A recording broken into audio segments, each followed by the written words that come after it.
नमस्कार, मैं हूं विज्ञान प्रकाश और पेश है इस हफ्ते का परिवर्तन। इस हफ्ते जिस शख्सियत के बारे में हम बात करेंगे उनकी बहुत बड़ी भूमिका है मेरे हिसाब से इन चुनावों में भारतीय जनता पार्टी के लिए।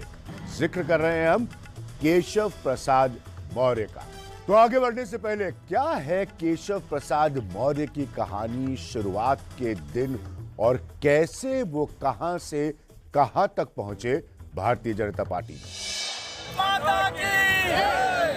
केशव प्रसाद मौर्य बीजेपी के उत्तर प्रदेश की राजनीति में कम समय में यकीनन एक बड़ा चेहरा बनकर उभरे हैं।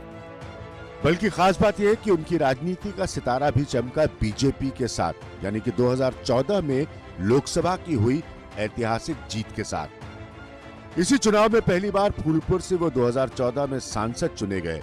राजनीतिक इतिहास के पन्नों में फूलपुर उत्तर प्रदेश में हमेशा जवाहरलाल नेहरू की सीट के तौर पर याद किया जाता है, जहां से केशव मौर्य जीते। जमीन से जुड़े और संघर्ष करके ऊपर आने वाले केशव मौर्य कौशाम्बी के सेराथू के कसाया गांव के रहने वाले हैं। उनके पिता वहीं चाय की दुकान चलाते थे और वो उस दुकान के चलाने में उनकी मदद करते थे।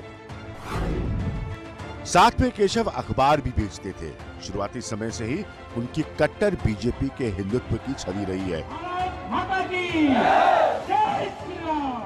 वजह इसकी है कि वो 15 साल की उम्र में ही विश्व हिंदू परिषद से जुड़ गए और 1989 से 2002 तक प्रदेश संगठन में विश्व हिंदू परिषद के वो मंत्री भी रहे। साथ में 18 साल तक वो वीएचपी के प्रचारक भी रहे। वो राम जन्मभूमि आंदोलन से भी जुड़े रहे और 1990-91 में वो सेंट्रल जेल नैनी में भी बंदी रहे। उन्हें एक समय पर विश्व हिंदू परिषद के शीर्ष नेता अशोक सिंघल का मानस पुत्र तक कहा गया। लेकिन चुनावी राजनीति में असली इम्तिहान होता है चुनाव जीतना, और शुरुआत में केशव प्रसाद मौर्य इसमें बुरी तरह से फेल हुए।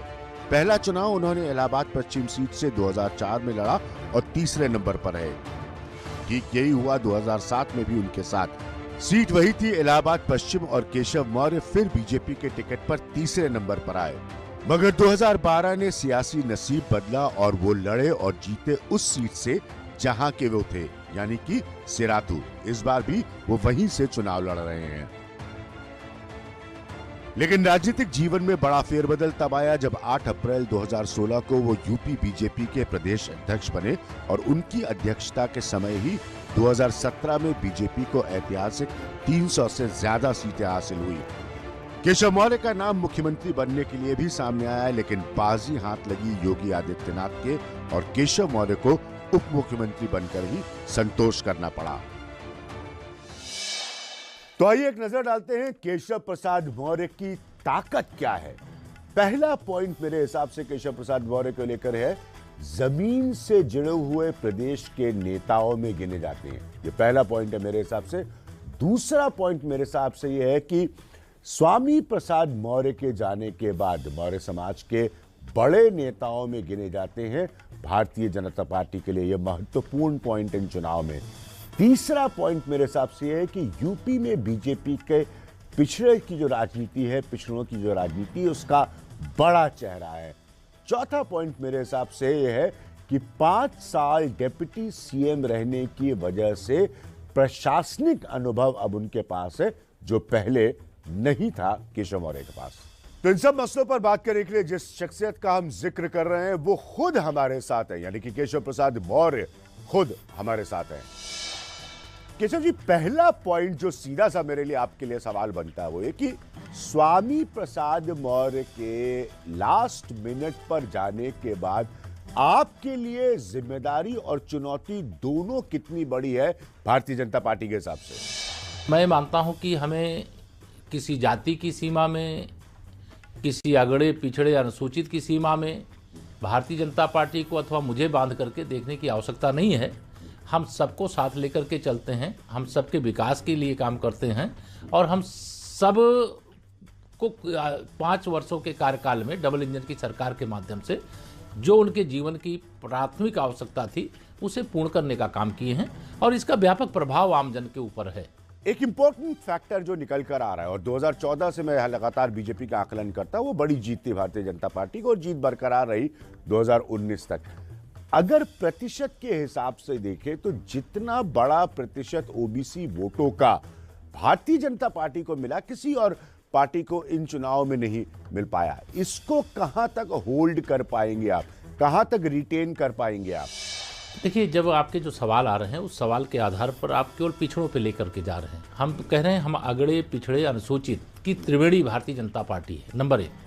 नंबर 2, मैं अगर यह बात कहूं कि हम 2017 में निश्चित तौर से समाजवादी पार्टी की साइकिल को पंचर किए और बहुत बड़ी विजय प्राप्त किए, लेकिन यह भी मुझे कहने में कोई संकोच नहीं है कि अगर देश के प्रधानमंत्री के पद तक उत्तर प्रदेश के और देश के समर्थन से जो हमें ऐतिहासिक विजय लोकसभा के चुनाव में मिली, और उस चुनाव के विजय में 2014 में ही जब लोकसभा का चुनाव हो रहा था, माननीय श्री नरेंद्र मोदी जी को देश का प्रधानमंत्री बनाने के लिए, तो उसी समय से चाहे वो अगड़ा वर्ग हो, चाहे पिछड़ा वर्ग हो, चाहे अनुसूचित वर्ग हो, यह त्रिवेणी भाजपा के साथ आ गई। आप त्रिवेणी की बात कर रहे हैं ना, इसीलिए मैं सीधा सीधा पूछ रहा हूं कि कहां तक इसको होल्ड कर पाएंगे आप, रिटेन कर पाएंगे? ये सबसे बड़ा परसेंटेज है आपके, अगर हम तुलना करें बाकी पॉलिटिकल पार्टीज के साथ इसकी। एक उल्लेख करना चाहूँगा, 2014, 2017, 2019 या तीनों चुनाव के एक अलग अलग प्रकार के चित्र हैं कि 2019 के लोकसभा चुनाव में सबसे बड़ा एक तरह से गठबंधन अगर यूपी की राजनीति के अंदर देखा जाए, जिसमें सपा भी, बसपा भी, लोकदल भी, कांग्रेस भी, ये चारों शामिल थे। इन सबके शामिल होने के बाद हम 64 सांसद और 51% वोट के साथ भारत की संसद में देश भर के जो नंबर हमारे सांसदों के थे वह 2014 से भी अधिक हुए, और उसके कारण से हम उत्तर प्रदेश में जितने मजबूत थे वह मजबूती हमारी हर हाल में कायम रही, लेकिन हम देश में भी और मजबूत हुए। तो इसलिए इस जो माननीय प्रधानमंत्री श्री नरेंद्र मोदी जी के साथ जो उत्तर प्रदेश की दृष्टि से अगर आप कहें कि संपूर्ण समाज भारतीय जनता पार्टी को अपनी पार्टी मानता है। तो आज के अगर उत्तर प्रदेश के चुनाव की हम बात करें तो केशव प्रसाद मौर्य की, जैसे मैंने कहा, जिम्मेदारी बड़ी है, तो साथ साथ केशव प्रसाद मौर्य की चुनौती भी बड़ी है, क्योंकि पूरी पार्टी भारतीय जनता पार्टी इस तरह के नेताओं की तरफ देख रही है। 2017 की तस्वीर बिल्कुल अलग थी, 2022 की तस्वीर बिल्कुल अलग है। अगर मौजूदा चुनाव का हम जिक्र करें केशव मौर्य के हिसाब से, तो तुरंत जिक्र सामने आता है एक और बड़े मौर्य नेता का, स्वामी प्रसाद मौर्य का, क्योंकि वो चुनाव से ठीक पहले बीजेपी का साथ छोड़कर समाजवादी पार्टी में चले गए और सीधे तौर पर चुनौती इन चुनाव को लेकर बढ़ गई केशव प्रसाद मौर्य के लिए, स्वामी प्रसाद मौर्य के जाने की वजह से। हाल के सी वोटर के लगातार चल रहे सर्वे में स्वामी प्रसाद मौर्य के अखिलेश यादव के साथ जाने पर सवाल पूछा गया कि मौर्य का बड़ा नेता कौन है, केशव मौर्य या स्वामी प्रसाद मौर्य? तो जवाब मिला केशव प्रसाद मौर्य। तो जैसा मैंने पहले कहा कि ये इन चुनाव में केशव प्रसाद मौर्य की चुनौती भी है और बड़ी जिम्मेदारी भी है बीजेपी को बड़ी जीत दिलाने की इन चुनावों में। मैं केशव प्रसाद मौर्य। 2017 की तस्वीर बिल्कुल अलग थी। 300 से ज्यादा सीटों की ऐतिहासिक जीत प्रधानमंत्री नरेंद्र मोदी के चेहरे पर मिली थी और छोटी पार्टियों के साथ गठबंधन की रणनीति को खूब सफलता मिली। लेकिन अगर वापस सी वोटर के संकेतों का हम जिक्र करें तो बीजेपी की सरकार के 5 सालों के हिसाब किताब में वो करीबन 100 सीटें नीचे आ सकती है। यानी योगी आदित्यनाथ से लेकर केशव मौर्य तक हर सरकार के बड़े चेहरे की जवाबदेही और बढ़ जाती है। महत्वपूर्ण बात है कि केशव मौर्य का जिक्र करते हुए अगर हम बीजेपी की शानदार जीतों को देखें, 2014 में, 2017 में और 2019 में, तीनों ही चुनाव में सबसे बड़ा प्रतिशत किसी भी और की तुलना में ओबीसी वोटों का बीजेपी को मिला और उसका इसी तरह से बने रहना इन चुनाव में बगैर कम हुए बीजेपी के लिए बेहद जरूरी है। इस बात का दारोमदार बड़े स्तर पर केशव प्रसाद मौर्य के ऊपर होगा। बीएचपी से लेकर बीजेपी तक के सफर में इन चुनाव में केशव मौर्य को पिछड़ों की अगुवाई के साथ अपनी पुरानी बीजेपी वाले हिंदुत्व की छवि दोनों के इम्तिहानों से गुजरना होगा। तो इस बात पर भी नजर डालना बहुत जरूरी है कि केशव प्रसाद मौर्य की कमजोरी क्या है।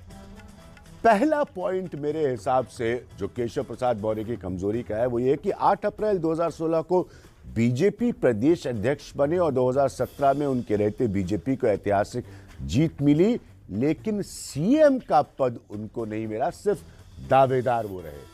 दूसरा पॉइंट मेरे हिसाब से ये है कि सीएम योगी के साथ टकराव की खबरें उनको लेकर लगातार आती रही। तीसरा पॉइंट मेरा ये है कि कई आपराधिक मामले दर्ज हैं जिसे विपक्ष बार बार उनके खिलाफ उठाता है। और चौथा पॉइंट ये कि अपनी सरकार में और प्रभावशाली और इफेक्टिव तरीके से काम करने की जो उम्मीद थी वो शायद नहीं पूरी हो पाई। ये मेरे पॉइंट्स है केशव प्रसाद मौर्य की कमजोरी के। केशव जी, ये सारी बातें सही हैं, लेकिन आप मुझे बताइए कि महंगाई, सरसों के तेल के दाम, बेरोजगारी, ये नकारात्मक विषय नहीं है आपके लिए, आप लोगों के लिए? आप चाहते हैं लोग इसे भूल जाएं, टोटली नजरअंदाज कर दें इन चुनाव में? कोई सरकारी नौकरी ही रोजगार का आधार नहीं होती है, उसके अलावा भी बहुत सारे क्षेत्र होते हैं जहां से रोजगार मिलते हैं। हमने प्रदेश के अंदर 43 लाख प्रधानमंत्री आवास योजना के अंतर्गत आवास बनाए। अब उस चयन को आप शुरू करेंगे तो आपको ध्यान में आएगा कि मिट्टी से लेकर के, गिट्टी से लेकर के, ईंट से लेकर के, पत्थर से लेकर के, सीमेंट से लेकर के, सरिया से लेकर के, क्या क्या उसके अंदर व्यापार जुड़ता है। हमने 2.5 करोड़ के लगभग उत्तर प्रदेश के अंदर शौचालय बनाने का काम। आप पूर्ण विकास की बात कर रहे हैं, आप वो सारे पॉइंट रख रहे हैं। मेरा कहना है कि लेकिन ये पॉइंट भी तो हैं जो महंगाई से जुड़े हैं, जो बेरोजगारी से जुड़े हैं, इनको कोई साइड में रखकर कैसे सोच सकता है? आप चाहते हैं कि भारतीय जनता पार्टी के हक में सब लोग सोचे और इन मुद्दों को एकदम साइड में रख दें। हम जानते हैं महंगाई आई है और यह क्यों आई है उसका बहुत व्यापक विश्लेषण है, उस पर मैं नहीं जाऊंगा। लेकिन महंगाई के संकट का सामना कर सकने में जो हमारे उत्तर प्रदेश या देश के लोग असमर्थ थे, उसकी सबसे पहले चिंता किसने किया? देश के प्रधानमंत्री माननीय श्री नरेंद्र मोदी जी ने किया। और उसमें जैसे मैं यूपी की ही बात बताऊं तो 15 करोड़ ऐसे परिवार हैं जिसको हम प्रधानमंत्री गरीब कल्याण अन्न योजना के अंतर्गत प्रति यूनिट 5 किलो राशन उपलब्ध कराते हैं। उस चावल होगा, गेहूं होगा या अन्य कोई सामग्री होगी। पैकेटों पे भी नरेंद्र मोदी के फोटो ताकि वोट मिल सके, फोटो राशन के पैकेट पे। अगर हम उस विषय पे नहीं आएंगे, नहीं, माननीय नरेंद्र मोदी जी के नेतृत्व वाली केंद्र सरकार, आदरणीय योगी जी के नेतृत्व वाली प्रदेश सरकार, अगर हम कोई भी सामग्री किसी तक पहुंचा रहे हैं तो उसमें वोट भी मिले। उसमें वोट तो बाद का चुनाव उस समय नहीं घोषित था जब हमने इस योजना को शुरू किया। कोरोना के खिलाफ हमने देश में, प्रदेश में बहुत शानदार ढंग से निपटा। हमारे यहाँ वो आंकड़े 24 करोड़ से अधिक आबादी के बाद कभी नहीं हुए, लेकिन केरल के अंदर इतना आंकड़ा हाई हो गया। जिस तरह से कोरोना की दूसरी वेव लखनऊ में जो हाल था उसको हैंडल किया गया, जिस तरह से बाद में सरकार ने तो ये कह दिया कि ऑक्सीजन सिलेंडर की कोई कमी नहीं थी, तो आप लोगों का क्या वाकई लगता है कि इस लोग से सारी बातें भूल जाएंगे, उनको याद ही नहीं रहेगी? पब्लिक मेमोरी बहुत शॉर्ट है, बहुत कमजोर है। मुझे मालूम है जो हालात थे, यह सब लोग जानते हैं कि अगर भाजपा नहीं होती, योगी जी के नेतृत्व में यूपी में हमारी सरकार नहीं होती, तब क्या हालात होती। हमारे जब इसकी कल्पना करते भाजपा तो ये डिनाइल की नहीं, तो ऑक्सीजन के सिलेंडर की कमी नहीं थी, तो ये सरकार तो यहाँ तक डिनाइल पे आ गई। आज जब ऐसी कोई वेव की आशंका नहीं थी और जब आज तीसरी वेव के पहले हम लोगों ने तैयारी अब की है, आज उस समय भी किया है, जितनी मजबूती के साथ हमने उस समय दूसरी वेव का सामना किया है, उतना अच्छा देश के अंदर मैं समझता हूं देश के किसी प्रदेश पर सवाल उठाना उचित नहीं है, लेकिन उत्तर प्रदेश ने सबसे अच्छा काम किया। केशव जी, एक लास्ट पॉइंट कि आपकी बीजेपी के ब्रांड और हिंदुत्व वाली कट्टरवादी छवि भी है, आपका विश्व हिंदू परिषद के बैकग्राउंड से आप आते हैं, साथ में आप पिछड़ों की राजनीति का भी चेहरा है, तो क्या दोनों को बराबर लेकर चलना ये चुनौती है, ये इम्तिहान से आपको चुनाव में गुजरना है? क्या है कि जाकी रही भावना जैसी, प्रभु मूरत देखी तिन तैसी। हम अयोध्या का व्यापक विकास कर रहे हैं।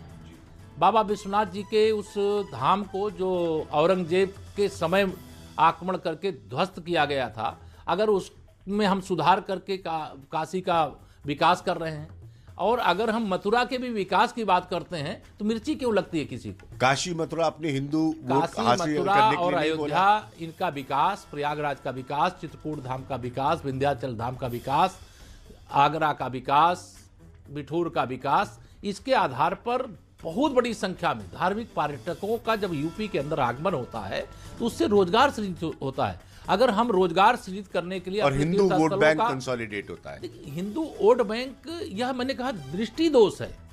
जैसा भावना रहेगी वैसा उसको दिखेगा।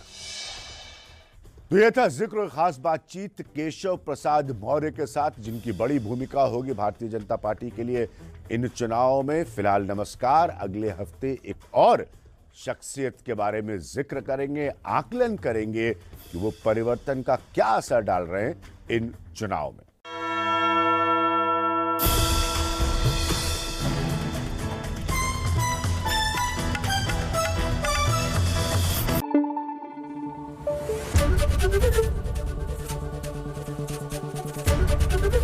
एबीपी न्यूज आपको रखे आगे।